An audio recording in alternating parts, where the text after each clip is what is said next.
Was able to brave the cold this morning. Shoo! Anybody else ready for spring? Just me? Amen.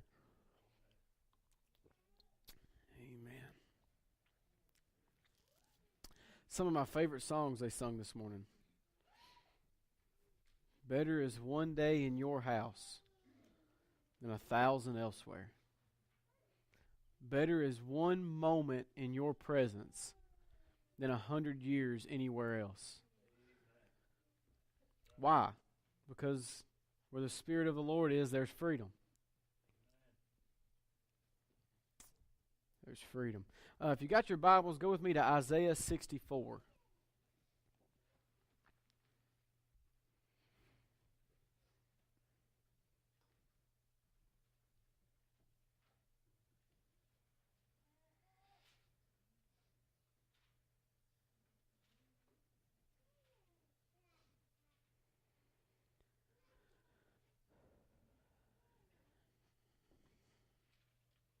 Isaiah 64.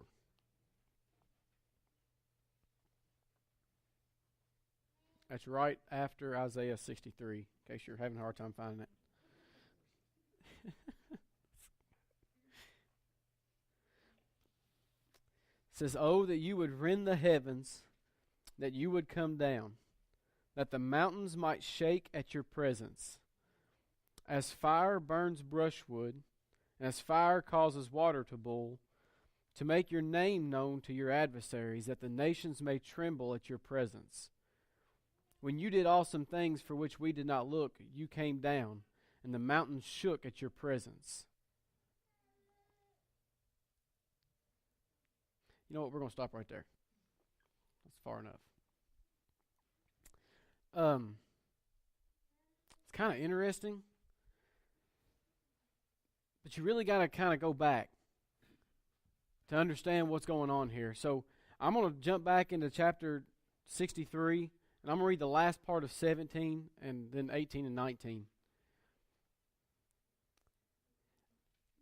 Israel had gotten to a place to where they'd allowed idolatry into their lives, and what research I've tried to do, I believe this is about the time they was in Babylon, before they went to Babylon. And verse 17 says, "Return for your servant's sake the tribes of your inheritance. Your holy people have possessed it but a little while, and our adversaries has trodden down your sanctuary. We have become like those of old, over whom you never ruled, those who were never called by your name." So the children of Israel have gotten to a point to where they've allowed so much other stuff to come into their lives that they have put that separation between them and God. I believe it's Isaiah, I believe it's 58, just a few chapters before this, when Isaiah tells them that your iniquities have separated you from God. But one thing that's really interesting to me in this is when he says, "Return for your servant's sake the tribes of your inheritance."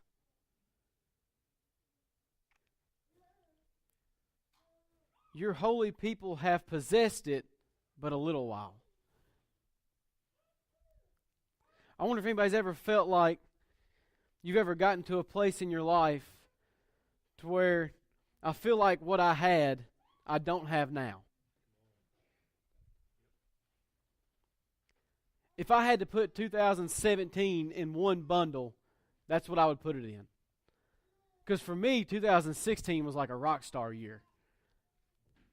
That was the year that God did things in my life and in the life of people around me that I could not stand here and explain it to you. I couldn't explain to you the things that happened. It's beyond words. And then it seemed like all of 2017 for me was about me trying to get back to where I was in 2016. It was like he's saying here, he's that Israel they've gotten their inheritance. They've gotten the promised land. They're living in the promise of God, but just for a little while. They had it, but it slipped through their fingers.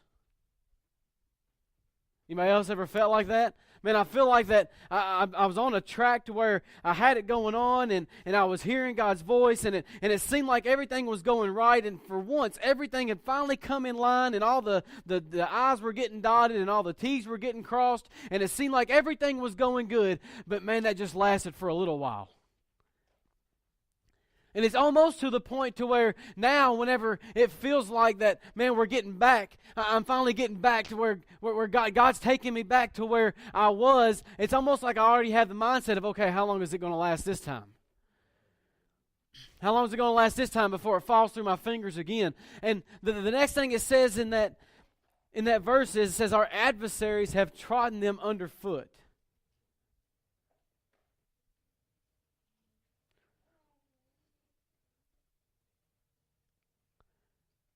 Our adversaries have trodden down your sanctuary.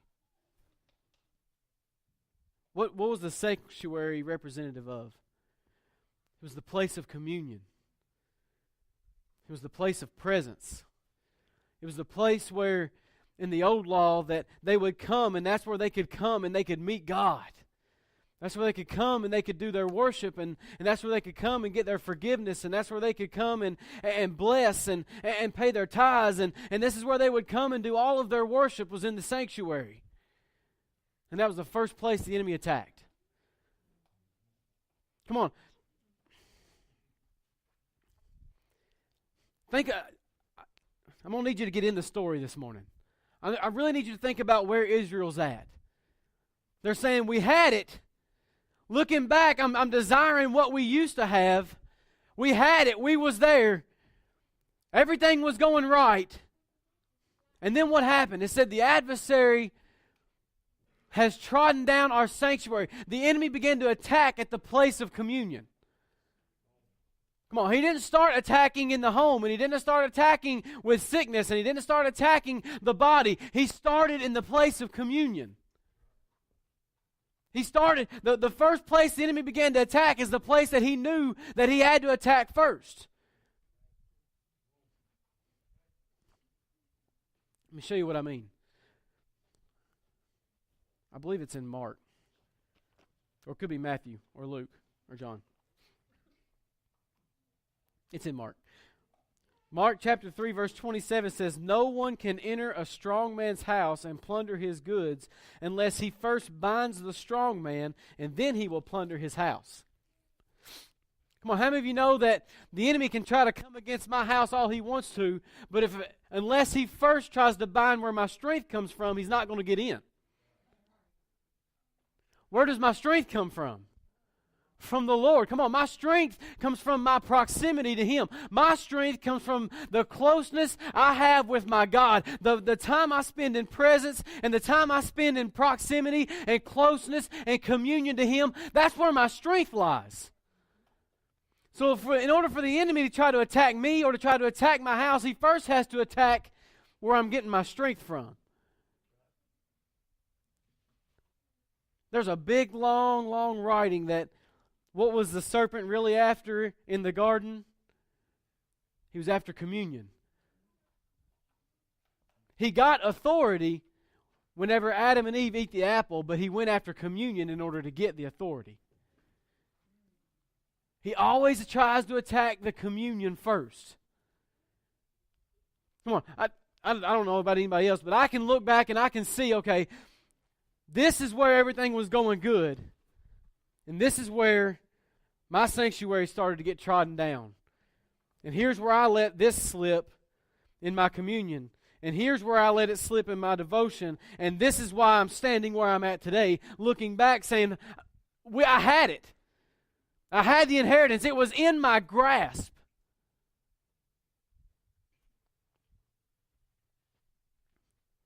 It says, but the adversary have trodden down your sanctuary.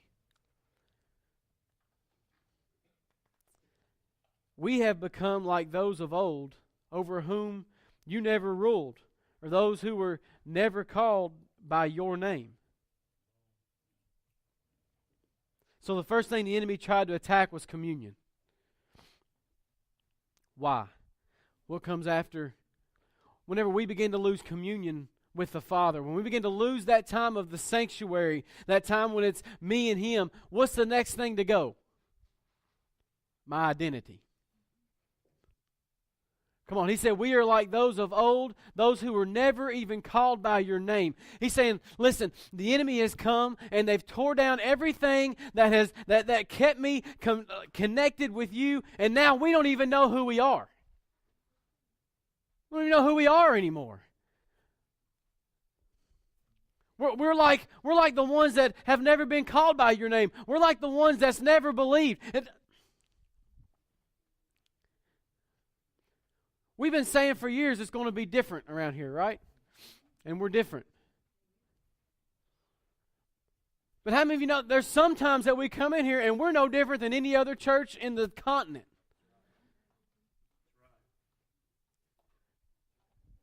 And it's not God's fault. God hasn't changed. What's happened? We've become like all the others. And I'm not... Don't take that the wrong way. I'm just saying that there's times in my life when I have just gotten like everybody else and I'm just going through the motions and I'm just trying to survive. I've got my head worn in so much that I've gotten in that survival mode. Like whenever Rocky's getting beat up by, Ivan Drago, and he's just covering up waiting for the bell to ring. I watched all 5 Rockies in the last week. I apologize. I had a lot of time at home with sick kids. But you know what I'm saying? Have you ever gotten to that place to where it's just one thing after another, just one hit after another? Every time you get a chance to look up, there's another jab to the eye and there's another right hook to the jaw until you finally get to the point of, I'm just trying to wait for the bell to ring. I'm just covering up, I'm just holding my head down, and I'm not doing anything. And if you're not careful, we begin to fight the whole entire fight like that. I'm not trying to win, I'm just trying not to lose. There's a big difference. I was never really good at football, and that's the reason. I wasn't going out there with the attitude I wanted to hit somebody. I was going out there trying not to get hit. Which may work if you're a running back, but I was on defense, so that really didn't work at all. And we get into this survival mode. I'm not trying to flourish. I'm not trying to thrive. I'm not trying to live in the inheritance that's been promised me. I'm not trying to live in the prophecy that's been spoken over me. I'm not trying to live in the fullness of the freedom of His Spirit. I'm just trying to survive. I'm just going through the motions. I'm just trying to save myself from losing anything else. I feel like I've lost what I had and I don't want to lose anything else, so I'm just going to take what I got and just hold it as close as I can so that I don't lose anything else.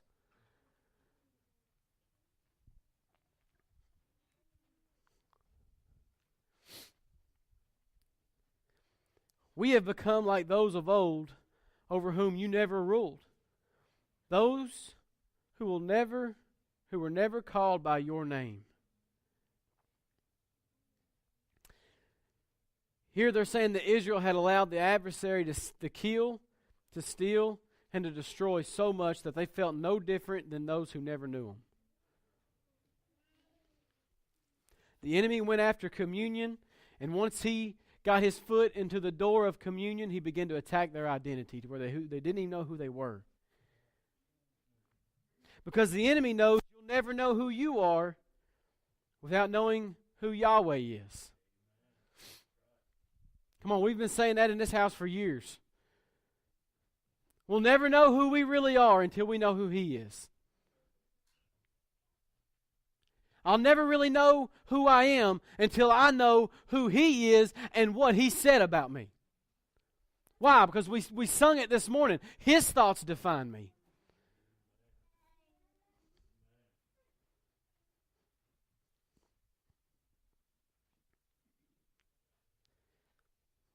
We get our identity through intimacy with the Father.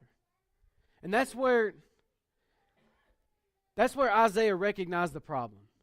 Communion was broken, identity was lost, but Isaiah also knew the remedy. That's like the package deal. It's not hard to figure out what the problem is. And then there's the people who have all the answers. I don't know what the problem is. That was a joke. You could have laughed at that point. I'm going to have to get them little signs like they have for studio audiences, like clap and laugh. The laugh light's not on now. Calm down. 64:1 says, "Oh, that you would rend the heavens and that you would come down." Put yourself in. This is where Israel's at. This is what they're saying. God, we felt like we had it. And I felt like I had a grasp on it. And I felt like it's fell through my fingers to the point that I don't even know who I am anymore. So what do we need? Oh God, that you would rend the heavens and that you would come down. And I love this picture because this picture in the Hebrew is not God just like opening the window or opening, but it is like God grabbing the sky and ripping it open. Not like Him making a little hole, Him like Hulk Hogan on a yellow tank top. That's the only way I can think about it. Just, everybody know who Hulk Hogan is, right? I know I'm going back for some of you. Like, any Hulkamaniacs in the house? He rent, oh God, that you would rip open the heavens and that you would come down. See, Isaiah realized that, listen, this is what happened. This is where we're at. But the fix is closeness with you. God, that you would come down. That's what will fix it. That's the fix. And you see, the great thing about it is we don't have to pray the same prayer that Isaiah prayed. I don't have to pray, God, open the heavens and come down. This is old law. Since then, God did open the heavens and He did come down. And from the time, if you go back into like the baptism of Jesus, when it said that the heavens were opened and the Spirit descended like a dove, from that moment on, Jesus operated under an open heaven. It never closed back. A lot of Bible scholars believe that on the day of Pentecost, when the Holy Spirit come down, the sound of a mighty rushing wind was the sound of heaven opening for the last time to remain open. So what does that mean? That means I don't have to pray, God, make a way available for you to come to me. The way has already been made. It's already available. Oh God, that you would rend the heavens and that you would come down. We don't have to pray what Isaiah prayed, but the concept's still the same. The answer's still the same. God, I don't feel like I am where I used to be. What's the answer? Allow Him to come down. Is it really that easy? Come on, listen. You don't need some you don't need some educated sermon by a dude in a tie, and you don't need some praise team that can sing you into a frenzy, and you don't need just the best advice from the smartest people. We need the heavens open and Him to come down. The heavens are already open. What do we need? We need recognition that the heavens is open and that He has come down.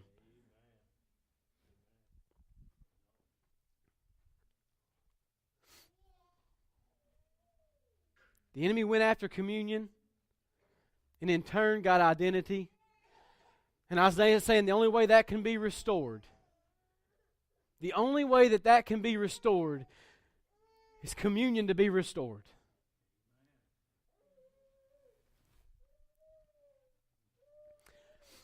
Israel had fallen into idolatry, and they'd fallen into the sexual immorality, and they'd fallen into all these other things. But Isaiah's saying the answer's not fixing the sexual immorality, and the answer's not fixing the idolatry, and the answer's not fixing all these little things. The answer is fixing communion. That's the answer.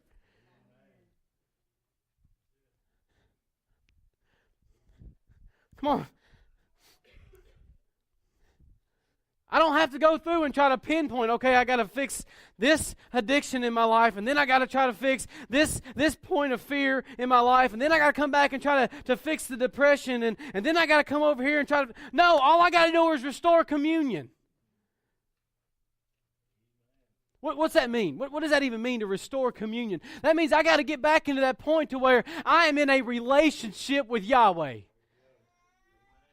I'm in a relationship. It's not me just asking Him for help when I need it, but it's me loving Him and Him loving me, and me speaking with Him, not to Him, and Him speaking with me, not just to me.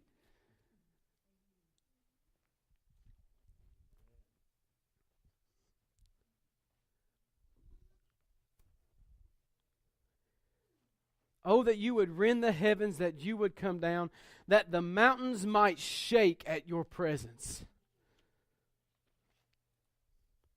The mountains might shake in your presence. Come on, how many times have you heard somebody use a mountain as a metaphor, as something that's in your way, or something that's in your life, or something that's got to be climbed, or a hard time? How awesome would it be for the mountain that you're staring at, that you know there's no way around, to know that whenever God comes on the scene, that thing starts to tremble. That thing starts to shake. Isaiah's saying, listen, if you would rend the heavens and come down, the mountain that I'm facing, this sin problem and this idolatry problem and this sexual immorality problem, it's going to begin to shake and tremble at the presence of Yahweh. Come on, the answer is not me trying to figure it out. The answer is introducing my mountain to my God. Come on, my mountain does not shake at my presence. My mountain doesn't shake at T.D. Jakes' presence or at Joel Osteen or any of these others. My mountain shakes not at my presence, but at the presence of the one that's living inside of me. Come on, whenever I walk up to a mountain and the mountain realizes that there's something on the inside of me that resembles Jesus Christ, that mountain begins to shake. Why? Because Jesus already gave us permission that if we had the faith as a grain of mustard seed, we could cast that dude in the sea. The permission's already been granted.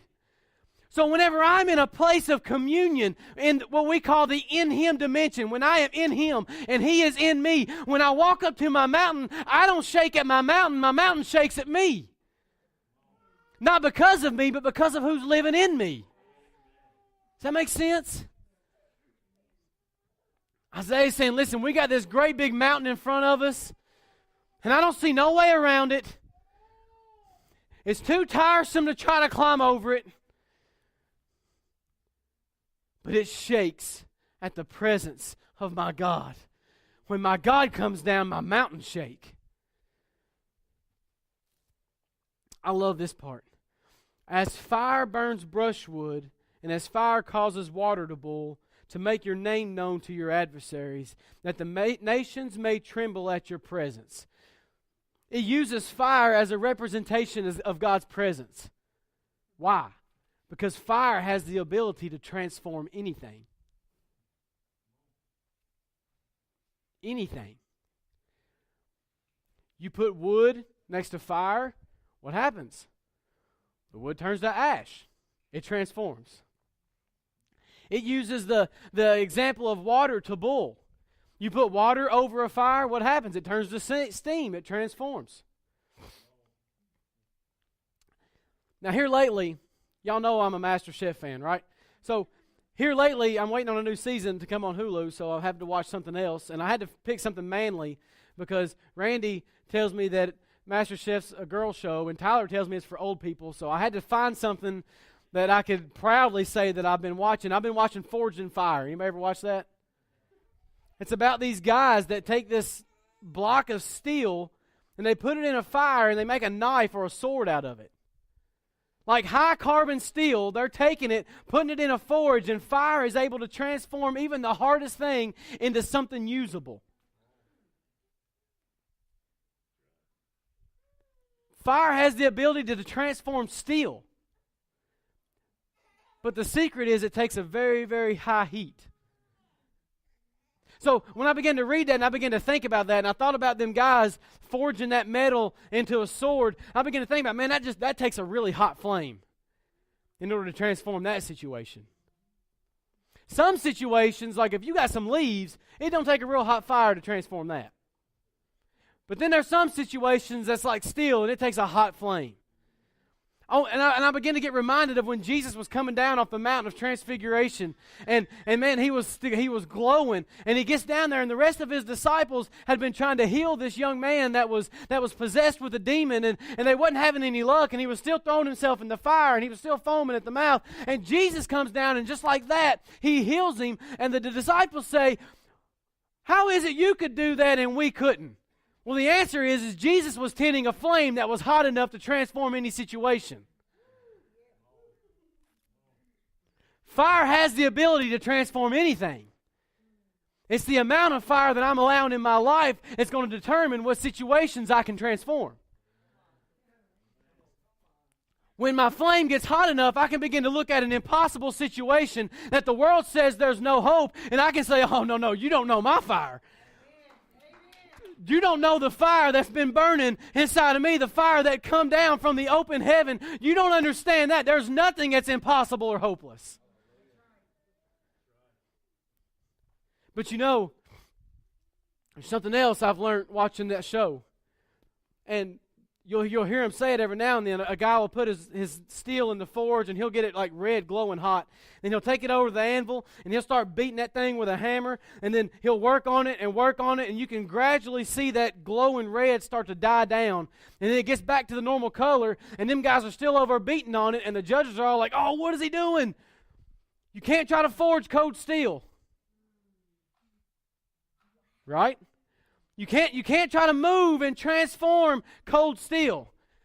Why? Because you're going to compromise the integrity of it, and it's going to get cracks, and it's going to break, and it's not going to hold up under pressure unless the fire has been applied hot enough. Come on, if I try to go into a situation and try to transform it out of my own strength, that's me beating on cold steel. And all I'm going to do is make a mess, and all I'm going to do is tear it down, and it's going to break when it gets under pressure. But if I go into that situation with the flame of God in me, when I stop relying on my own lighter and start relying on His flame, that's whenever things are transformed.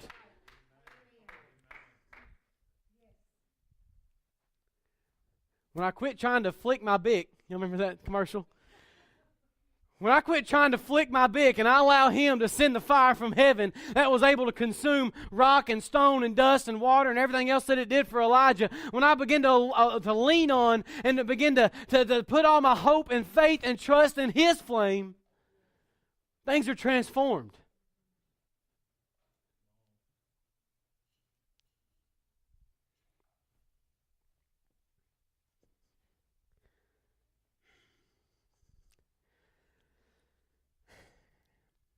Your level of impossibility is always a direct viewing of your level of flame. And what I mean by that is what you consider to be impossible is going to show your level of flame. If I look at the world and I say, "Man, that is just impossible. They'll never change. Those people, they'll never get saved. They'll never come to Jesus." That's showing the lacking of my own flame. Whenever somebody says that, "Well, we need you to pray for this because they have stage 4 cancer," and now I'm saying, "Well, man, they're beyond hope. We'll just pray for comfort and hope they go easy."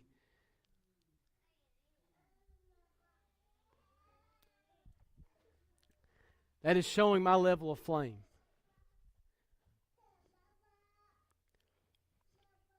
What I really like about this is at the end of verse 1, when it says that the mountains might shake at your presence, my Bible has a hyphen there. So it's saying that the mountains might shake at your presence just as fire burns brushwood and just as fire causes water to boil. Your presence is the fire. Your presence that's shaking mountains is also the presence that's the flame that's transforming every situation. If there was anybody in history who I feel like would be too far gone and without hope, it would have been the children of Israel. They found themselves in bondage in Egypt, and then they get out, And then they see all the miraculous things God did in the wilderness, and they still turned to other gods, and they still worshiped idols that couldn't speak or talk or move or do anything for them. And then they get back into God's good graces, and then they fail again, and then they get back in, and then they fail again. If anybody ever showed they couldn't handle the power, it was them. If anybody ever proved that they couldn't handle it, it was them. Until they find themselves in bondage again in Babylon, and all the way to the point that when the Messiah comes, they couldn't even recognize it. If anybody seems hopeless, it was them. But yet here's Isaiah standing here saying, this mountain looks big, and it looks nasty. But I know one that when he comes down, mountains begin to shake. I know one that rocks fall and tremble when he comes on the scene. I know one that is, our God is a consuming fire. I know one that is a flame that can transform anything. The most hopeless situation can be transformed in the consuming fire of God.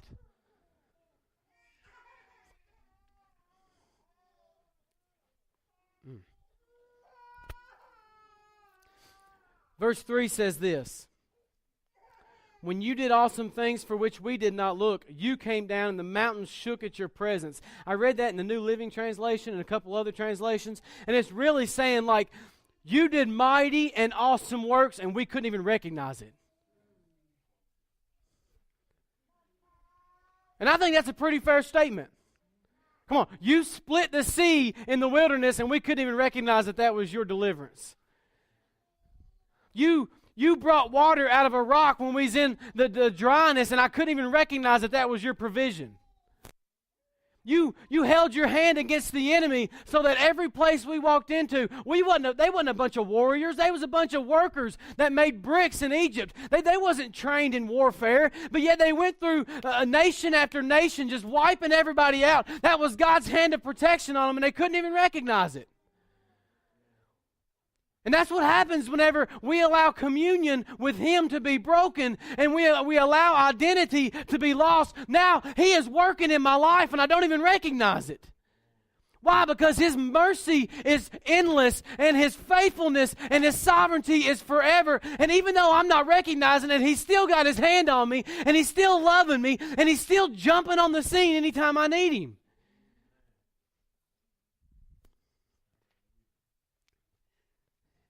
And if you read on down into Isaiah, it's almost like, I'll just read it. Isaiah 4 says, for since the beginning of the world men have not heard nor perceived by the ear, nor has the eye seen any God besides you, who acts for the one who waits for Him. You meet Him who rejoices and does righteousness, and who remembers you in your ways. You are indeed angry, for we have sinned. In these ways we continue, and we need to be saved. But we are all like an unclean thing, and all of our righteousness are like filthy rags. We all fade as a leaf, and our iniquities like the wind have taken us away. Sounds pretty rough, right? Isaiah is saying, listen, we had this good thing going, and we blew it. We know who blew it. But I want you to, we're going to jump over, and we're fixing to close. I want to jump over to verse 8 and read them first 4 words of verse 8. But now, O Lord. He's saying, listen, God, your people, your children has gotten so far away from you that they don't even know who they are. They don't even recognize who you are anymore. They're in a place where they can't hear and they can't feel and they can't see. They have eyes but they can't see and they have ears but they can't hear. They're into a point where they can't even hear your voice. But now, O Lord. Come on, that's our hope. But now. Man, I preach it. I love preaching this at youth revivals and stuff because it always gets their attention.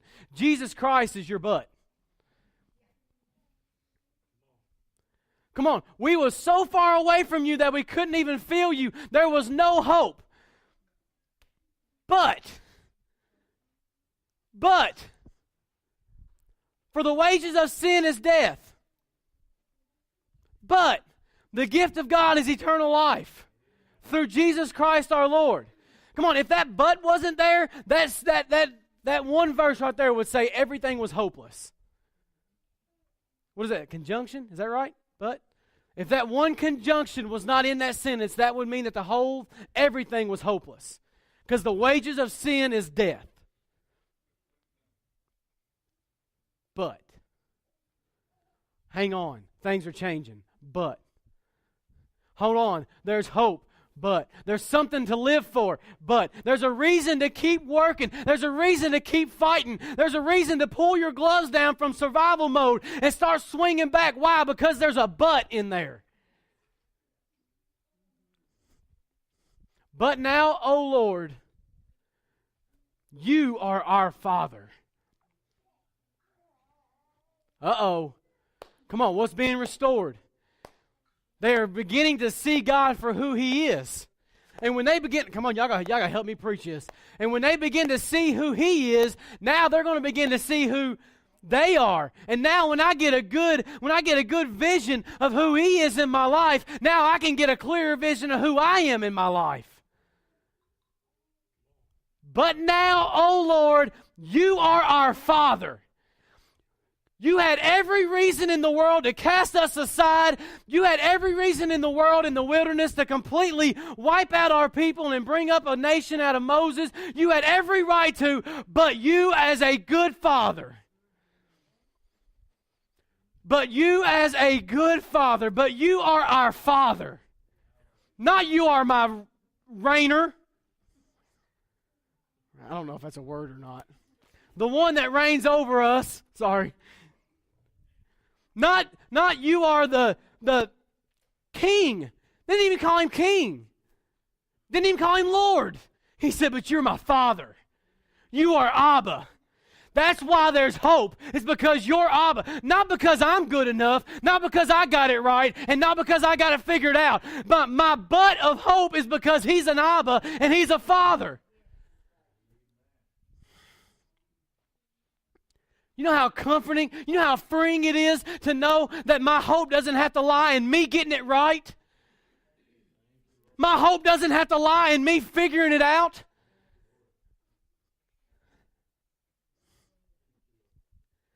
My hope and my trust lies in Him being Daddy and me just being His son. And when I get that part of communion right, that He's Papa and I'm Son, that's when identity falls into place, and that's when mountains begin to shake, and that's when fire begins to transform things. That's when everything comes back into line, when I begin to really see Him as Dad and see me as Son.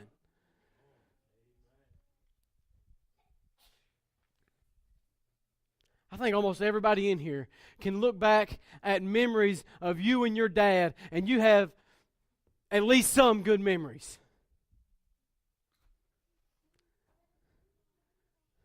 Dad. How much greater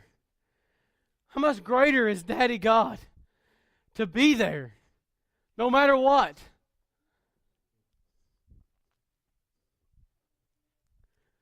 But now, O Lord, you are our Father. Look here, they're starting to find their identity. We are the clay and you are potter. And all we are, the work of your hand. Come on. Who am I? If I'm beloved. That's my identity. I'm loved by Him. That's who I am. I'm a work of His hand. I am the one that He put His hand on and formed every bit of my being and formed every bit of everything that I see as a flaw and everything that I see as not. Everything was formed by His hand. That's who I am.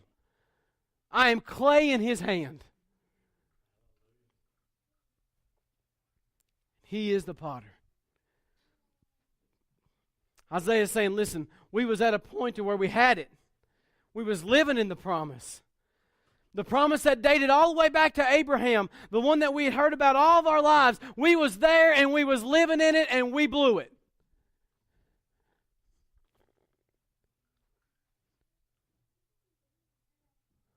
How can we ever get back to where we once were? How can I ever get back to where I once was? The heavens have already been rent. The heavens have already been opened. He's already come down. So He's done His part. That part of the prayer was answered 2,000 years ago with Jesus Christ. Now all that's left is my part. Amen? All that's left at this point is my part of the deal. He opened the heavens and He came down. Listen, hear this morning. Mountains are still shaking in His presence now. That wasn't just something that happened in the Bible. Mountains are still shaking at this moment. Come on, when the name Jesus is spoken, demons are still trembling right now.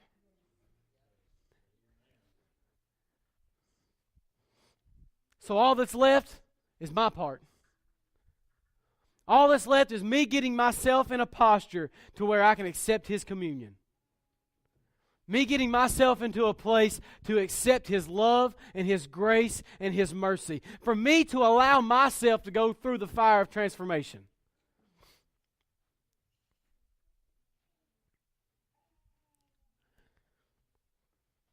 Sometimes fire gets hot.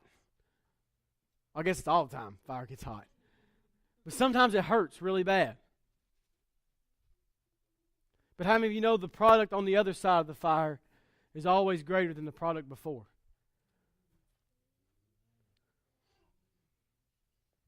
I watch them guys take a block of steel, put it through the fire, and they come out and they chopping coconuts and all kind of stuff. You take a clay pot that's fragile and just fold over and just weak, and you put it through the kiln, you put it through the fire, and it gains strength. Not only does it gain strength, it gains beauty. And it gains purpose. I feel like I had it. And looking back, I desire those days back. I desire those times back. So how do we get there? The answer's, and like I said, you don't need some big philosophical answer.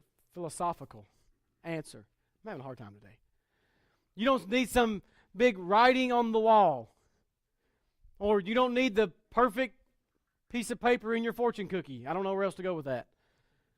What do you need? Presence. Presence. That one thing. That one thing that we can seek after. That one thing that we desire. That one thing that has the power to transform every situation. And that's presence, presence, presence. That is proximity with Him. All week long I've had 3 words on my mind. And I've probably wrote them in my prayer journal like 10 times and nothing else to go with them. It's like a bad Barney nursery rhyme. It's just the same words over and over and over. Restore, refresh, and revive. Restore, refresh, and revive. That's the 3 words that's been on my heart all week long. How do we get into times of restoration? How do we get in times of refreshing? How do we get in times of revival? It's when we get a little bit closer to the flame. Our God is a consuming fire. When we get closer to the flame, we get more transformed. Y'all come on, get us a song. Listen, if you need something this morning, maybe you just want to get that one step closer to the fire. Maybe there's something in your life that needs some transformation. Introduce it to the forge. Y'all stand with us. If you need something, as always, this altar is always open. But I dare you to look at your mountain this morning and say, "But now, O Lord."